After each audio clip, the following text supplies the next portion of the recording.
Okay, good afternoon to all of our viewers. We are so delighted that you have been able to join us this afternoon for our Let's Talk program. This afternoon, we are going to be, of course, discussing the important subject of adultery.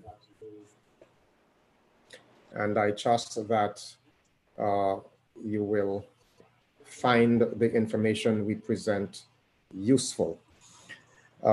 Before I introduce our special guests, I would like to invite you to have a word of prayer with us at this time. Almighty Father and our God, we pray that you will be with us as we go into this afternoon session. We pray for your wisdom, your grace, and your guidance. Take full control and have your own way. In Jesus' name, amen. Friends, this afternoon with us, we have two very important persons who will be with us as we address this issue of infidelity.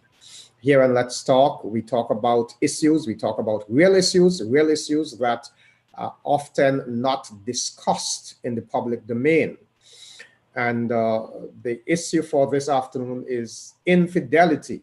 Are Christians immune? How common is this among Christian circles? With us to discuss this very important subject, we have Dr. Mark Braithwaite, the Family Life and Ministerial Director for the South Leeward Conference, and Pastor Ammaran Williams, Family Life and Ministerial Director at the Caribbean Union. We are delighted to have these two gentlemen with us, men of great experience, and they're both dealing with family life and with ministerial. So ideal persons to have. I want to welcome both Pastor Williams and Dr. Braithwaite. Good afternoon, gentlemen, and welcome. Good afternoon, Dr. Greene, and it's certainly a pleasure to be with you here in the South Leeward Conference once again. Good afternoon, Dr. Greene. Good afternoon to our listeners. It's a privilege to join on Let's Talk this afternoon to share and to discuss this very important and challenging topic. Well, we are going to go right into our discussion this afternoon. I suppose the topic that we are discussing, infidelity. Many persons may be asking, why are we discussing infidelity, the problem of infidelity on a Christian talk show? The expectation is that all Christians should be faithful to their spouses. I think we know, though, that that is not the case. As Christians, we are sometimes challenged to talk about some things openly. And maybe it is that if we talk about things like these openly, it would make us look a little less Christian. It's interesting. This week, in the Seventh Adventist Church, we celebrated a week of prayer. And I think it was on Thursday morning, the reading for our week of prayer was interesting because it was talking about how, as a church, we tend to, in our various broadcast media, present a view that looks so holistic and makes us look very good. We don't like to talk about the pain and the hurt and the real agony and issues that confront us from time to time. Well, this afternoon and here in Let's Talk, we are going to be talking about this very vexing problem, infidelity. So I want to begin by asking Pastor Williams, Dr. Braithwaite, you can butt in at any time too, but how common is this problem of infidelity among Christians? Well, I think rather than giving you an answer right off the bat, whether it's common or uncommon, I think that the reference point is, Scripture. Because when we look at Scripture in the book of Romans, and it talks about the natures, the old man and the new man warring, within us. So even with the presence of the Spirit of God, our nature that was supposed to be left behind is still there contending. And so all those emotions, all those experiences, we have to contend with them. And so using that as the backdrop, the issue of infidelity is something that is still present, with us. And even Christians are susceptible and in some cases succumb to it.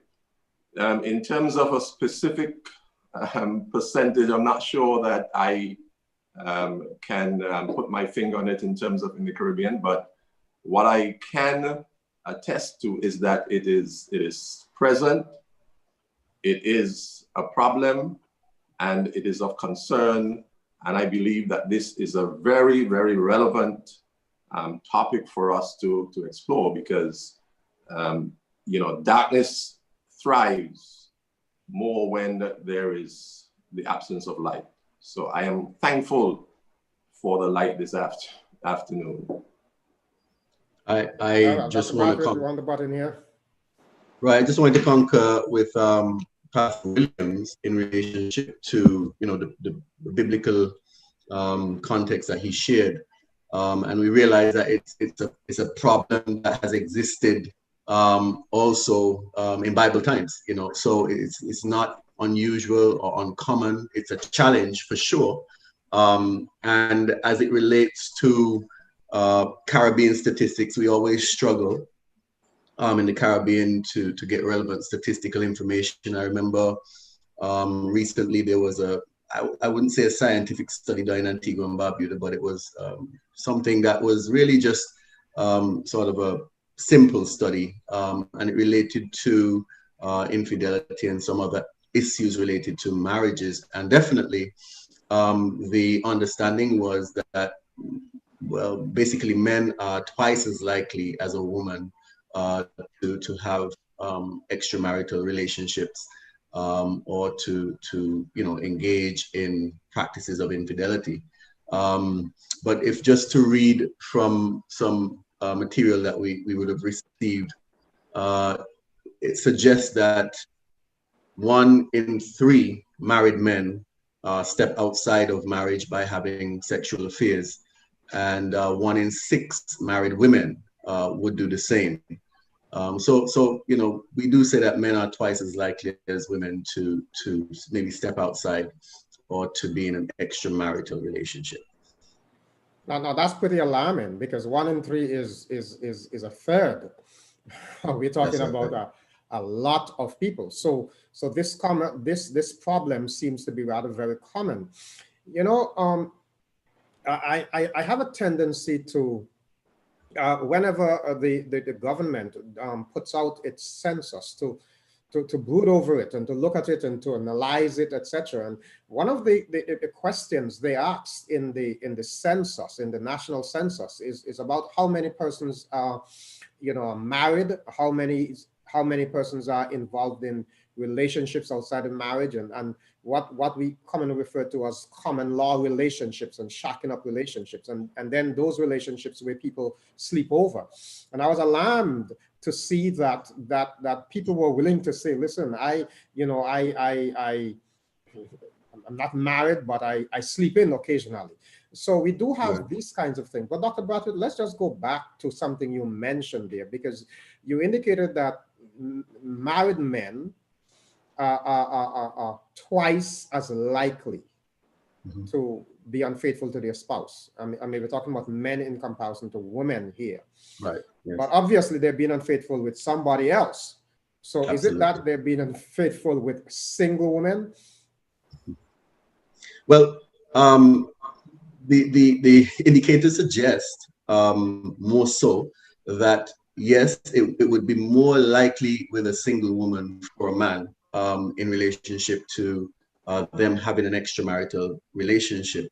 But interestingly enough, you know, women also have the same challenge, even though they are less likely to be involved in that type of relationship. But women also have the same challenge.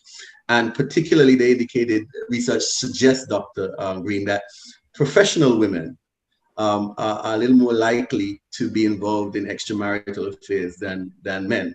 Or maybe professional men, but the more professional a woman is, it's the more likely that she may be involved in an extramarital relationship.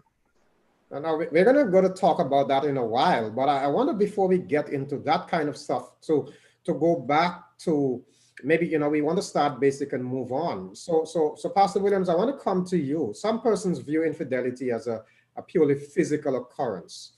You know, I meet somebody, I'm involved with them sexually, and unless there is physical sex involved, they don't say that, you know, they're unfaithful.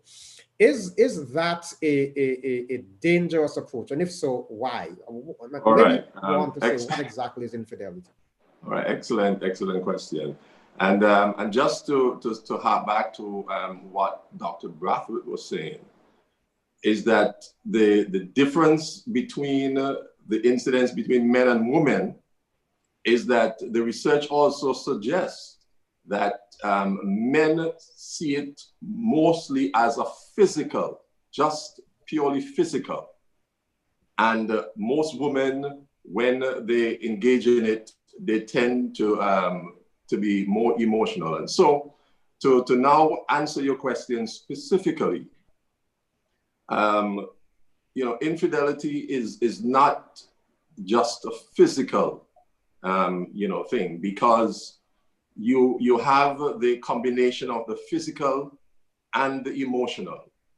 Now, some folk would proffer that, okay, look, if there is no physical contact, then it's not, you know, infidelity. But when you look at the definition of infidelity, you flip it around and you look at the word fidelity, which comes from the root word is faithful.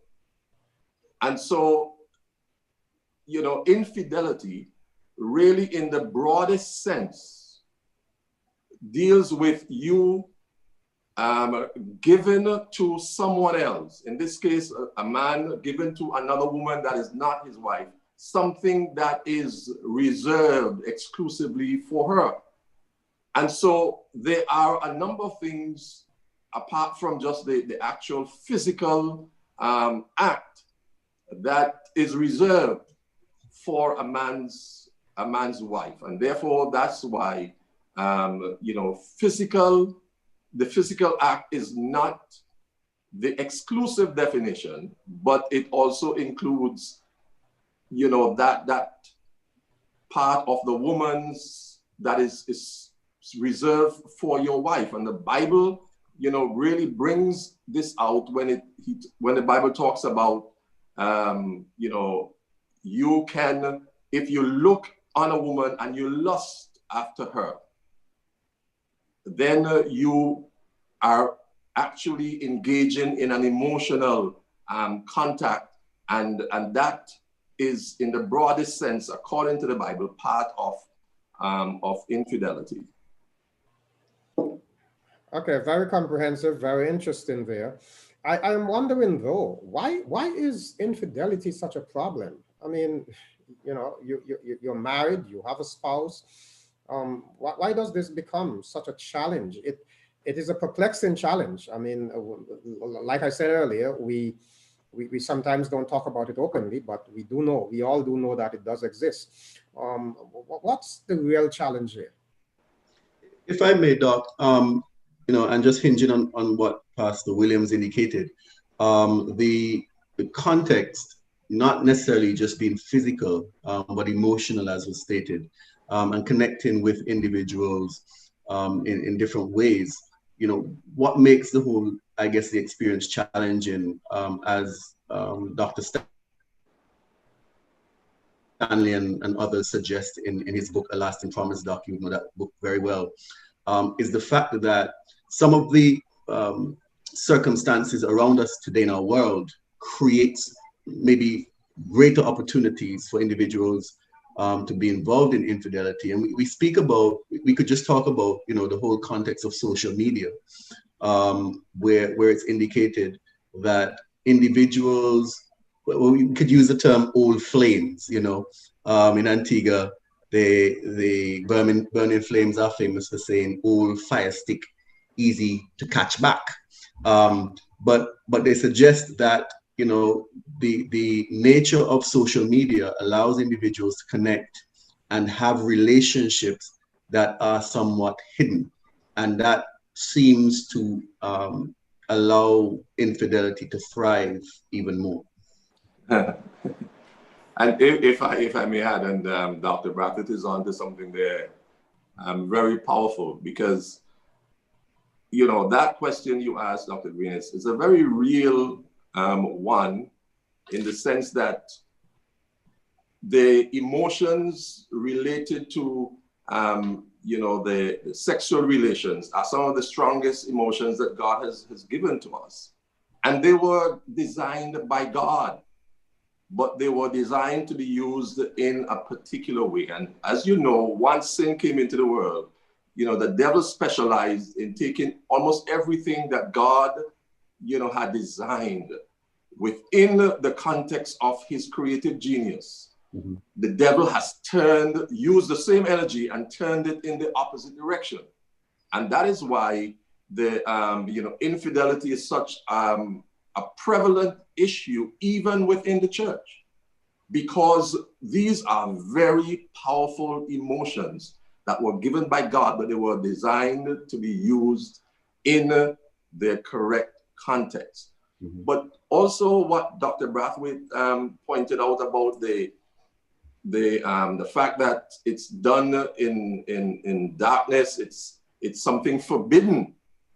Solomon talked about that when he issued these very stark words, I believe in Proverbs chapter 9 and verse 17, when he says that stolen waters are sweet, yeah, and bread eaten in secret is pleasurable. In that, now the amazing thing is that even though those emotions are associated with, you know, the sexual desires, but it was described by the wise man Solomon in the context of somebody being foolish. And so those are the things that are naturally driving, Dr. Greene, that desire for the forbidden, for that which is you know, in secret.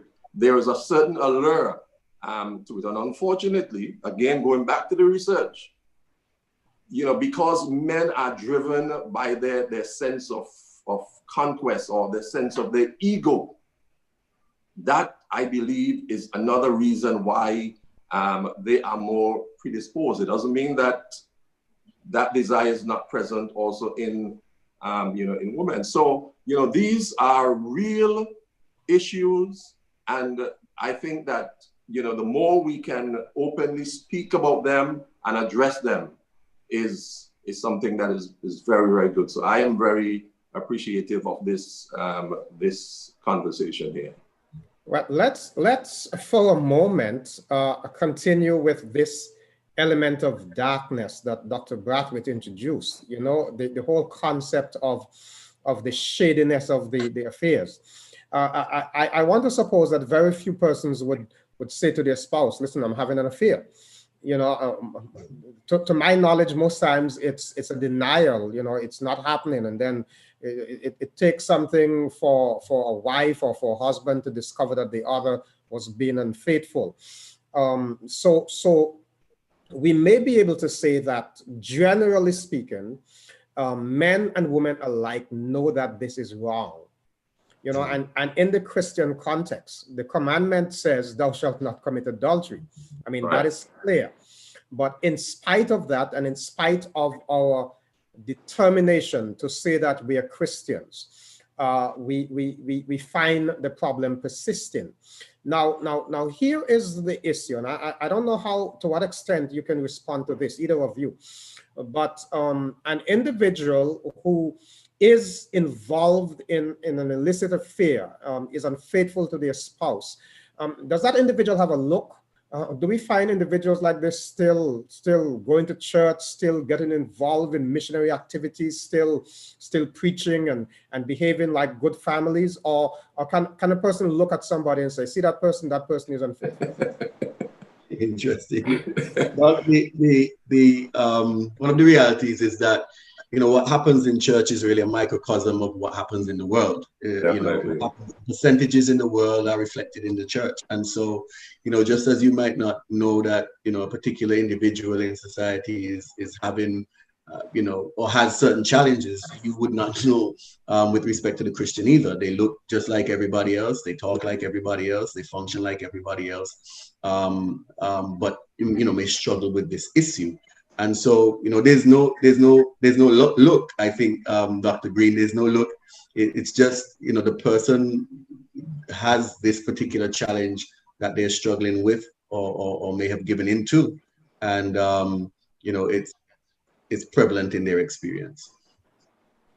Yes, and I completely concur that you go down the road, you go in church, the person on the right, on the left, the person on the right and the left in the pew.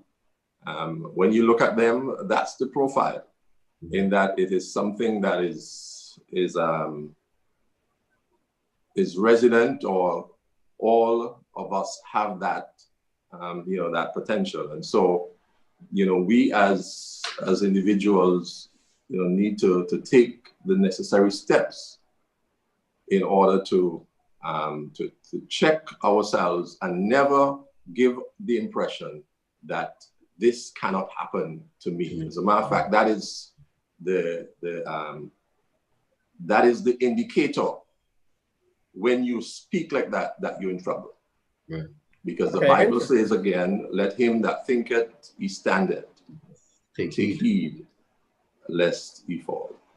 You're introducing something there, Pastor William. So let me ask now, let's explore factors. What are some of the factors that can lead to infidelity? All right. Yes, go ahead. Go ahead, Doc. No, you go. No, I defer. All right. There is, again, research, Dr. Gottman, the Stanleys indicate that there appears to be a direct connection between persons who view pornography and persons who end up in relationships that are extramarital. That appears to be a very clear and direct link. The percentages suggest that individuals, when you interview them, when we look at the statistics, they would have had an introduction at some level to pornography, which leads them to those types of relationships. So that's one of the areas that we could look at that causes persons to move in that direction. Well, let me interrupt you here, Dr. Braithwaite, because you're saying pornography. And, yes. And I suppose, just for the record, let's say that pornography is common both among males and females. Correct. Again, this too is a very shady thing. People don't necessarily come out, and say, listen, but pornography is addictive, and it's what I hear you saying is that it's a very dangerous thing for people to get involved in, because it has consequences. And one of the things is that it can lead to a deterioration in the relationship between husband and wife, and can cause unfaithfulness. That's absolutely correct. Absolutely. And in addition to that, Doc, pornography also leads to this whole notion of what you call objectifying people. So when folk become addicted to pornography, the concept of relationship is affected. And one of the things that happens with pornography is that when you begin to see a female's body as an object, and not as a person, it would affect the quality of your relationship with your spouse. And because you have that tendency to objectify relationships, it is like a natural segue into seeing another woman's body as just an object. And that's why sometimes some men say, look, what is so wrong? I don't have any feelings towards this person. It's just a physical thing, as we pointed out earlier. But it may be a physical thing in terms of how the individual has objectified relationships. But then look at the person at home, the spouse at home, who sees the relationship in terms of intimacy, in terms of being personal, and really, you know, giving themselves to this relationship with their spouse, and you know, their spouse is just interested in looking at these objects and so on. So it's a multifaceted issue, and it leads down too many roads that are not good. And that is why pornography is something that is, you know, should not be a part of the repertoire of, you know, of Christians. So that we don't miss this, Pastor Williams, you know, this matter of objectifying the female's body, I don't want anybody to miss that. What I hear you saying is that, you know, when people engage in pornography, it has a tendency to make them look at a female as a thing, Precisely, as opposed to an individual, you know, and something that they can take and use at their will and their pleasure. Now, I also hear you saying that individuals now tend to transfer that kind of feeling to their spouse. And so after a while, the sexual encounter between husband and wife becomes not a real exchange of love, but just a matter of satisfying oneself purely. And that's pretty dangerous. Yes. And, you know, Mr. This can go, there's so many aspects that this whole issue can, you know, can set off. Because again, looking at the literature, they tell us that when someone, within the first 5 years of marriage, there's a heavy emphasis on the physical aspect of intimacy. And, you know, that's part of the whole development profile that God has given us. And so, you know, when you're young and, you know, there's a whole lot of physicality involved, and it's connected, yes, to emotion, but it's driven by the, you know, that erotic energy that young people have. But as you grow older, the profile indicates that because you're not as young as you used to be, you know, you may think that you're maybe as virile, but because the relationship is getting older, there is supposed to be a switch now from the physical aspect of lovemaking more to the intimate aspect in terms of relational, where, you know, you begin to cherish the person you actually have, you know, even more protective and tender feelings towards your spouse. And so now, if you inject now the whole issue of pornography and infidelity in that, where now you are still focusing on just the physical, as you grow, as you develop in your relationship 10, 15, 20 years down the road, if you have not, as it were, made, and I don't want to say the switch, but a transition into seeing sex more from the emotional and this the psychological aspect, that is where the tragedy is, because the longer in the relationship, the more your spouse wants that emotional connection, but she is not getting it, or the spouse is not getting it, because you have, you know, as it were, corrupted the process by this whole issue of not only infidelity, but pornography and objectifying, you know, relationship. And that, to my mind, is the very sad part of this saga that we sometimes as pastors have to deal with, you know, because you see a spouse who really is longing for the attention of the husband, and when you speak to the husband, you say, well, yes, I love my wife and I'm not going to divorce her, but his mind is somewhere else, because it is corrupted with that whole concept of you know, seeing infidelity and pornography as just something that is physical. Sorry for me to go off in that angle, but I couldn't help myself. Very useful information. And I suppose, you know, we need an entire program to talk about pornography. Yes. To address some of the other issues relating to the question was, I mean, that, you know, the pornography factor is important, it's significant. Like I said, it's a big topic. Maybe we can come back sometime else and just deal with that, because it really is an issue. You know, it starts with unmarried people, etc. But let's talk about some other factors. The question was, what are the factors that can contribute to unfaithfulness? And we mentioned pornography as one. Dr. Braithwaite.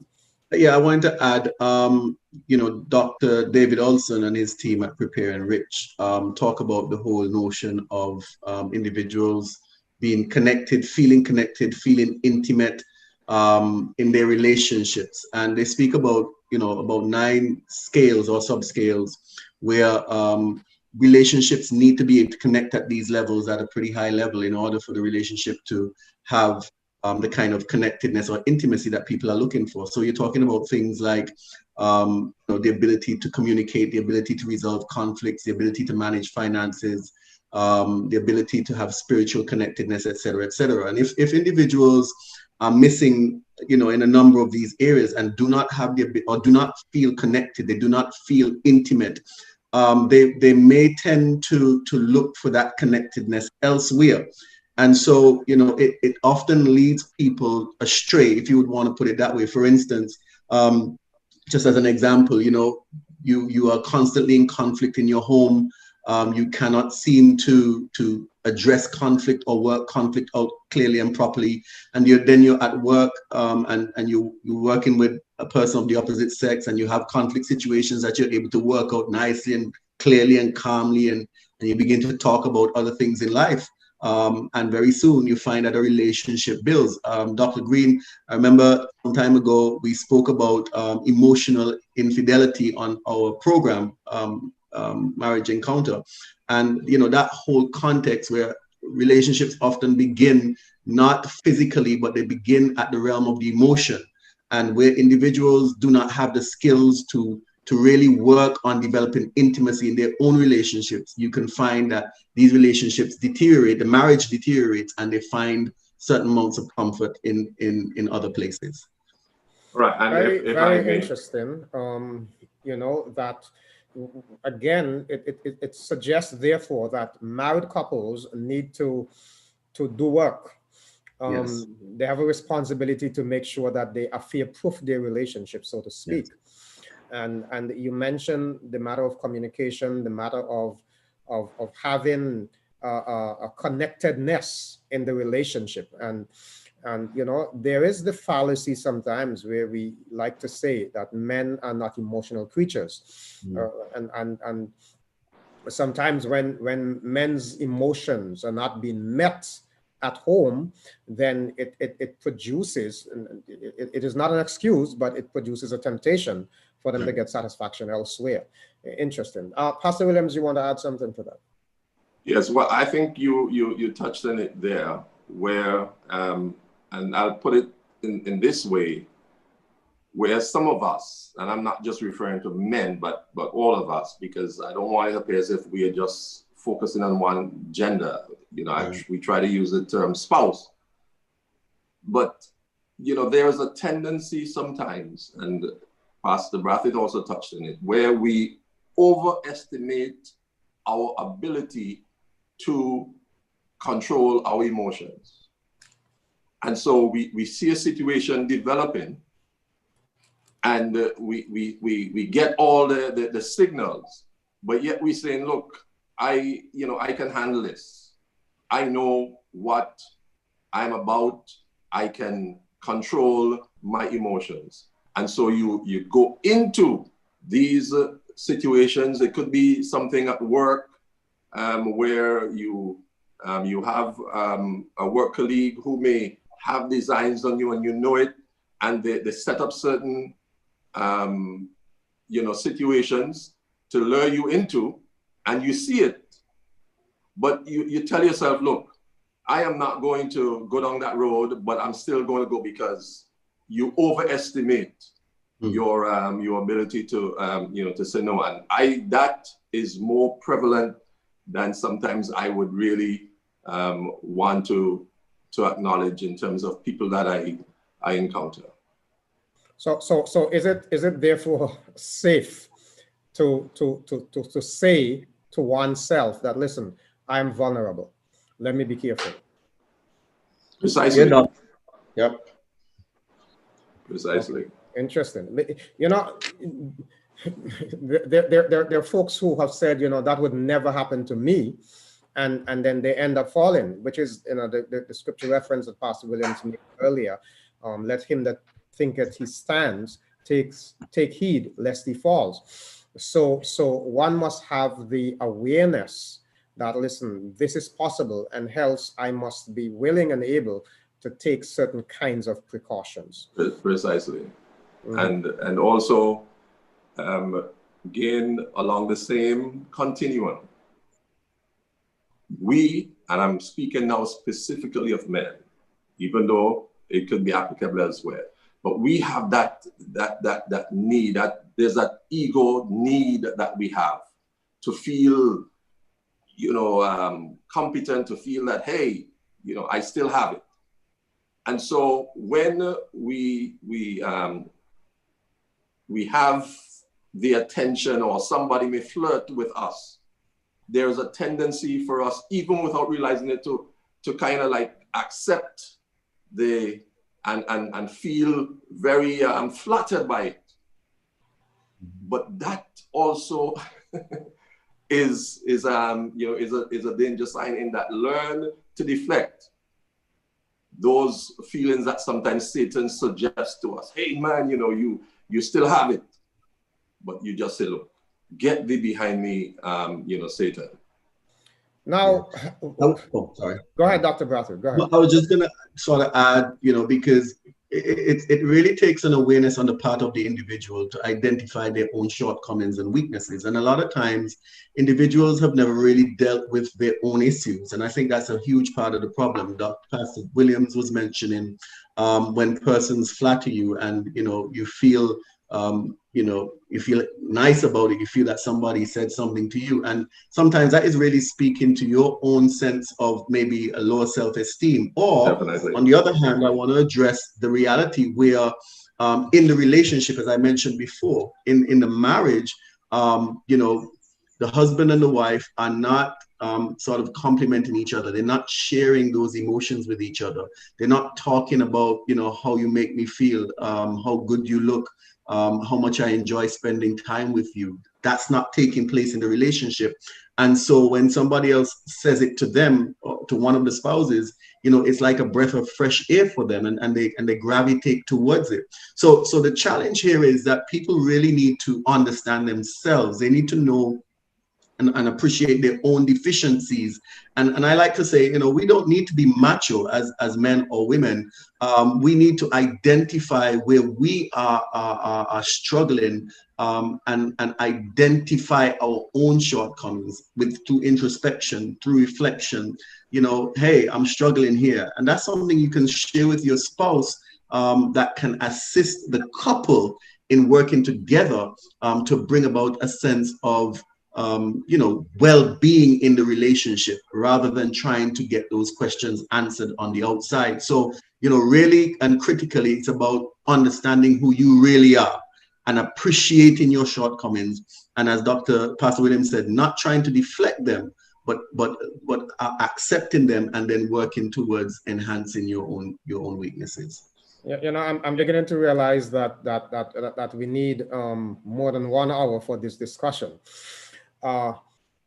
It's interesting. So what do you say to a woman who, a man, let me not be, let me be equal here. What do you say to a spouse whose partner comes to them and says, listen, I'm not being satisfied sexually, and something goes wrong, and the person says, listen, I'm going to punish you for that. We're not going to have any sex for the next 2 weeks because you misbehave. What do you say to those kinds of behaviors in marriages? That is, Misa, you've kind of hit almost like the heart of the matter there, because, I contend from my own understanding of how God operates and what I've seen in terms of how couples relate, is that if you can navigate those relational issues, at home and find true fulfillment, it is well nigh impossible. I'm not saying it's going to be impossible. It's well nigh impossible for you to, to go, elsewhere. And so it is very important that when there are conflicts in a marriage, there's a thing we call fair fighting. And that is, you may have a grievance, you may have an issue with your spouse in marriage. And so you want the issue to be corrected.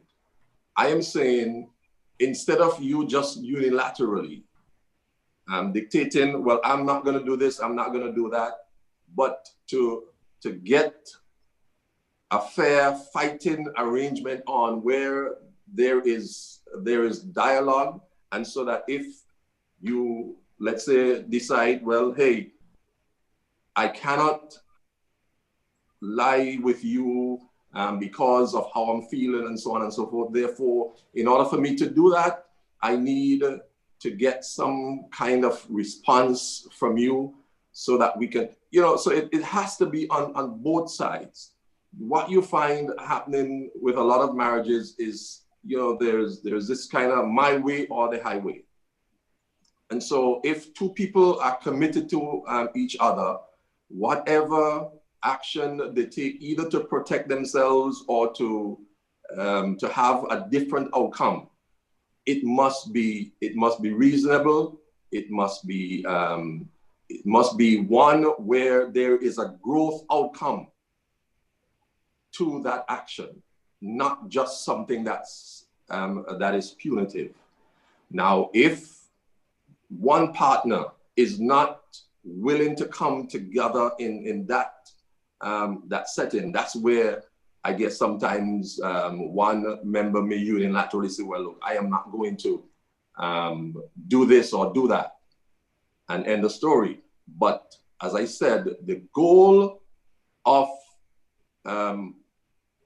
any positive outcome is for both individuals to have an equal say in terms of how the problem is resolved. Well, we have a few questions that we want to address before the time goes away. Our viewers are asking some interesting questions, and so I want to put one of them to you both now. This question asks, what if you want to use these intense emotions? We were talking about emotional issues just now. What if you want to use these intense emotions, but your desire for marital pleasure is not reciprocated? Interesting question. Wow. Yeah, if I can respond to that, because it kind of hinges on something that I wanted to speak to. You have these intense emotional desires, and basically you're saying that your spouse does not reciprocate in the way that you're trying to pursue. And I was going to speak a little earlier to a lot of the history of your own experience and your own relationship, because it's one of the things that we really have to look at as well. Where have you come from, and how have you seen love and emotions displayed in your home of origin? Did you ever see your parents, or anybody for that matter, displaying affection? Did you see that? Was that a part of your norm? And have you, if you did see it, how did it impact you? If you didn't see it, how has that impacted you? And then, you come into a relationship. I was speaking to a couple recently, and, one person was saying, listen, in my home, love and affection are displayed. People hug, people touch, people kiss, appropriately, of course, in public. And, I saw my parents do this, I saw my parents do that. The other person was saying, listen, I never saw any of that in my home of origin. What I know is what I've seen on the block, in the hair parlor, in the barber shop, or what I've heard. And that's what I think it should be. And so you have a situation where two people come together, they get married, and one person is very affectionate, utilizing all of those God-given emotions, and the other person is like a fridge. They're cold and, you know, really stoic. You know, and how do you bring these two people together? Just kind of going over to what Pastor Williams said. You know, there has to be a coming together, and that's why we talk about skill development, Dr. Greene. Skill development. When you come into a relationship, you don't come in thinking that you are the best thing since sliced bread. You know, some men, some women come in thinking, I know everything about relationships. I know how to be very emotional. I know how to be supportive. I know how to do this and I know how to do that. And the truth is, we have not learned how to do that. We just come in thinking that we are gifted in this arena. And so we are unable to sort of work together to come up with something that works for both of us. So somebody has is very emotional, very affectionate, loves to touch, loves to hug. The other person doesn't like that. How do we come together and bring that together? And that's where the discussion needs to take place. And it's usually very taboo. People don't talk about sex, you know, after the sexual encounter. People don't ask, how was it? How did you feel? How was it a nice experience for you? And you know, that's just something that people do not talk about. Are you fulfilled emotionally when I'm with you? How do you feel around me? People just assume that you're supposed to know how to do this. And I think that's a part of the challenge. So just having a discussion as a couple, talking about real issues is so very important. And Dr. Braithwaite, we often say on Marriage Encounter that married couples need every now and then to attend a marriage enrichment seminar. Absolutely. Because we have a tendency to assume so many things. And there's so many persons who have, you get this pushback when you invite them to a family life seminar, marriage retreat, etc. But sometimes those events are necessary to bring them across the line to accepting reality and to work on their relationships. Yes, yes. Elder, going back to the question, because I can really sympathize with that individual who's asked the question. You know, you have all these strong desires and they're not being satisfied. Now, one of the interesting things is that the whole matter of intimacy and sex begins before those strong emotions. And I think that is part of the issue, in that some of us only tune in to the other person when those emotions, you know, come upon us. But those emotions should have their genesis in a simple starting with a conversation. They say that the most powerful sexual organ is the tongue, and I don't mean just the physical, being able to speak. And so you have to start from the very beginning and allow those emotional connectors to engage as you go, you know, on during the day. And because we've had occasions where someone would complain, but, you know, Pastor, we get in bed and I try to touch my spouse and they're not interested. And you go back and you say, well, what did you do before that? How was your day? What interactions you had? And you would say, well, you know, I left home very early this morning and I came home and I was tired and I had this to do and so on. So there was no real build up there. There was no engaging the sexual process. And we only recognize that sexual desire when you get in, you know, in bed. So one of the things, and I'm not saying that this is the be all and the end all, but one of the important principles for sexual intimacy is that it begins with engaging all of your senses from the earliest opportunity that you can get, and then you build up. But you must not just only recognize those powerful feelings only when it gets to the point where you can't hold back. So it does make sense, Pastor, that individuals who lead a very busy life learn to slow down so that they can make time to communicate, to share. Because, you know, in this world where everybody's trying to make ends meet and people are engaged in all of these a job here, there, doing things. If there's not time for bonding, then that can be very serious. But there's a very important question that I want to pose to you both. Now, the individual began by saying experts, just a question. So I'm going to pose the question to you experts. The interesting question. If a person has an affair, an extramarital affair, and decides to leave that relationship and stay with the spouse who has no knowledge of the affair, should the spouse be told? That's the question. Could you repeat? I'm not sure. You said that. Just repeat the last part again. Okay, let me read it again. If a person has an extramarital affair and decides to leave that relationship and stay with the spouse who has no knowledge of the affair, should the spouse be told? Oh. Right. That's Dr. Braithwaite's question. That's a tough question. Wow. That's a very difficult question. I'm looking at a couple principles here. From biblically, I looked at a document from a gentleman by the name of Ronald Franklin, and he began with Psalm 32. He said, "Blessed is he whose transgression is forgiven, whose sin is covered. Blessed is the man to whom the Lord does not impute iniquity, and in whose spirit there is no deceit." And he gives 5 principles about coming out of problematic situations. He says, acknowledge your transgression, repent, set things right, forget it, and move on. Now, and it's within this context. When an individual makes a mistake in life, oftentimes, we say that if it's not a public mistake, it's a mistake between them and God. That's what we say. And, you're able to go to the Lord and ask God for forgiveness. And, God who is God, he forgives us of our sins.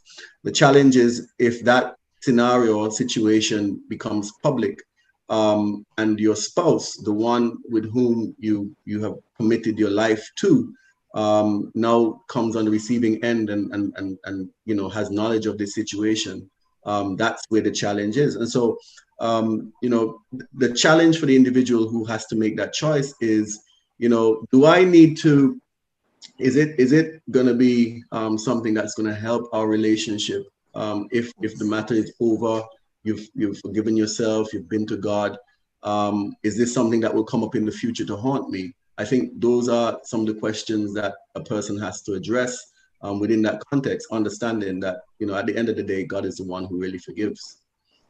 I think one of the important elements from this question, you get this question often, but one of the important elements from this question is that it teaches that we should not have an affair in the first place. Absolutely not. Because as you say, Dr. Braithwaite, you may get away with it for the moment because your spouse does not know, right. And so you go back. But if sometime in the future your spouse now finds out, right, that you had this affair, then that can become a real challenge. The question is, do I admit it to my spouse now or wait until my spouse finds out? Right. So Pastor Williams is going to share some light on that. I think we covered it. If I probably can just piggyback on some things that you've stated.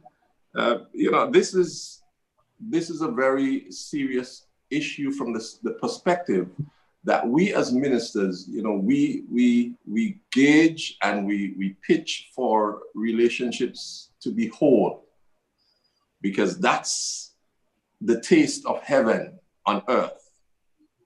And so when a spouse steps out and is unfaithful and they recognize the folly of their way, whether to tell the spouse or not, I don't think it's just only because of the fear of somebody, telling her eventually, somewhere down the road. But you have to look at, if you're speaking of wholeness, yes, timing might be an issue, number one. Number two, you alone know your circumstances. And therefore, it's your call, and you should not depend on somebody to tell you, tell your spouse or don't tell. Because ultimately, if you want to experience wholeness with your spouse, wholeness really is achieved by being willing to put everything on the table. So I don't think it's a simple response as, well, don't tell her or tell her. Mm-hmm. But timing is important, your personal conviction, and what do you want to achieve in your relationship. If it's wholeness, then that is a conversation that, you know, has to be addressed in order for, you know, there to be that oneness in the relationship. Dr. Greene, if I may, because I really, it's a very difficult question. I just want that to be clear. And I agree 100% with what Pastor Williams has said. I have had, in my experience, I've seen it go both ways with couples who have been in situations like that. I've seen in one instance where the individual came and told the spouse about the affair, and that totally destroyed the relationship. The individual didn't know anything, and once they were told, the individual, although they indicated that they had forgiven and were happy that the spouse came and said it, they could not get beyond it. They just could not get beyond that, the fact that, you know, the spouse had that affair, and the relationship fell apart. I've seen the other end where the person came clean, and, you know, they had that conversation, and the other spouse cried, and they made up, and they worked it out, and they were able to move forward. So, you know, as I said, it's a very difficult question, and individuals, I think Pastor Williams said it, you know, best, where he said that you're really looking for wholeness in the relationship at the end of the day. Somebody says, look, why go in the first place if you have to come and confess it afterwards? And I agree with that as well. But because of the brokenness of sin, we find that the scenarios before us, and, you know, some people want an answer. Should I tell him? Should I tell her? Should I not? Should I? And maybe it's not always as clear cut as that. The circumstances in many instances have a huge part to play in what that answer would be. Dr. Braithwaite, you would know that I advocate very strongly that some relationship issues require counseling, and in situations like these, you know, it may be a good idea for that individual who's going through that state of emotional turmoil to get some additional outside help.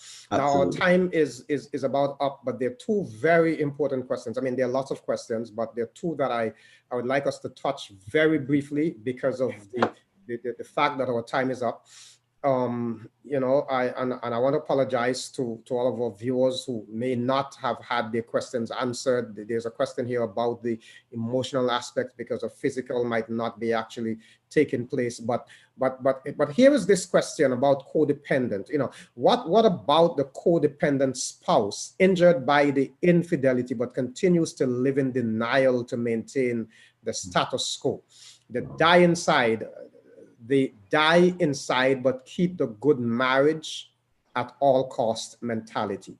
So that question is really, what about that spouse? That's Pastor Williams one. All right, that's not a tragedy in the making. That's a total tragedy. In that, because marriage was not intended to be experienced in that way. And I'm saying that with all the sensitivity because I know, yes, there may be other considerations, but I am one who believe, and Ellen White, you know, makes the assertion that, you know, marriage was designed by God as, you know, a replica to sort of remind us of the Edenic splendor that we lost. And so, you know, for us to, you know, to just endure in order to get by or to maintain certain social norms is a disservice to everyone involved. And if that person is really an enabler when they do things that way, and rather than because there's some people who think that that would endear the person or the spouse to them, but it doesn't. They may be there physically, but they cannot truly, and that's something else that, especially for women, that we need to understand, in that men are drawn to individuals who have a standard that they're willing to uphold.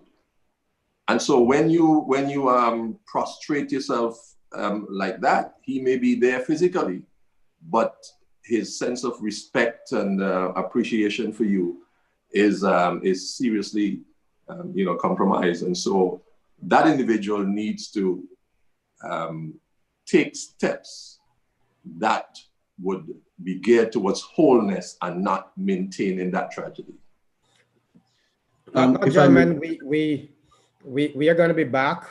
We have to have a part 2, not next week because we have something scheduled. But I want to end, as I said, there are many questions, many more questions, but this one I want to end with because it has implications. The question here is, can you share with us your thoughts on digital infidelity? Now, that's an interesting concept. I've never heard it expressed like that before. Digital infidelity. Does the concept exist? If it does exist, how can we define this, and how can couples manage this social issue? Well, I get the sense that the fact that we have multimedia, we have cell phones and tablets and internet and those kinds of things, and all of the communication that take place in secret between, we spoke earlier about the whole concept of emotional adultery, and how are we using our gadgets to facilitate these hidden relationships? I think that's where that question is coming from. So let's take a minute and address that before we close. Right. But I just jump in really quick because I began earlier in the discussion talking about social media and its impact and the ability to connect with old flames, as we would say, and how easy that is. People that you have not seen or communicated with in 15 years can just pop up on your social media if they get your phone number, WhatsApp, Snapchat, whatever, and you can begin that connectedness and rekindle old flames. Simply by talking and reminiscing on old times, school days, when you were going to Pathfinders together, for that matter. And that can just simply mushroom into something totally different.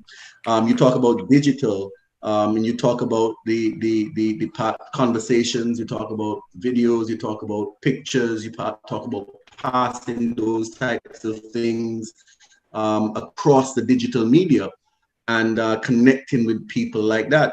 There are websites that people connect with, spouses, husbands and wives, or males and females, where they are able to see images of people. We kind of touched it earlier. And this, is really a huge challenge, and can be a huge challenge for the success of marital relationships. So, just to speak to it, it is something that maybe we need to discuss again at another point, Doug, but definitely right. It's an area for this. Just in 2 words, digital infidelity is real. It's not something, a figment of imagination. And in 1 word, the phenomenon is described now, and there's a term for it called sexting. That's where you use the messaging to express those erotic behaviors, and that too falls under the broad category of not just pornography, but it can also link with your visual and your emotional. So infidelity is wrapped up in there as well. Well, gentlemen, my profound appreciation to you both for the very candid way in which you were able to deal with this very perplexing subject. As I indicated before, 1 hour goes by very quickly. There are real issues. I would want us to go some more into the whole concept of pornography. We did not address at all the areas, for example, where are people most likely to develop an affair? How can we safeguard our marriages or affair-proof our relationships, and that kind of thing. So sometime in the future, I would want to have you both back, as we have a part 2 for this one. But in the meantime, next week, to all of our viewers, next week we're going to be talking a very interesting discussion. We're going to be talking about contraceptives. Some persons think that it is wrong for Christians to use contraceptives. Some religions teach that, some that kind of thing. We're going to be having a professor of gynecology from the University of Monte Marlis as our special guest. And then the week following, some persons were begging for Dr. Brown to come back. Dr. Brown is going to be back. We're going to be addressing issues of surrogate motherhood and the implications. There is the issue that he spoke about, tubal ligation reversal. And so we want to address some of those issues. And then we did promise that we had some legal issues to deal with. And then after that, around about December 12, we're going to be talking about another very sensitive subject: the moral fall of the pastor. Should he, she be forgiven? That's around December 12. And then the following week, should Adventists celebrate Christmas? So we have a full lineup, and then perhaps pastors, we can have you back for part 2. All right. So that's the look of things for the near future. We thank all of you for your participation, and trust that as we continue to talk about these very important issues, that we can make a difference in society and in the church. God bless you. Thank you so much. Until next time, we trust that you will have a wonderful rest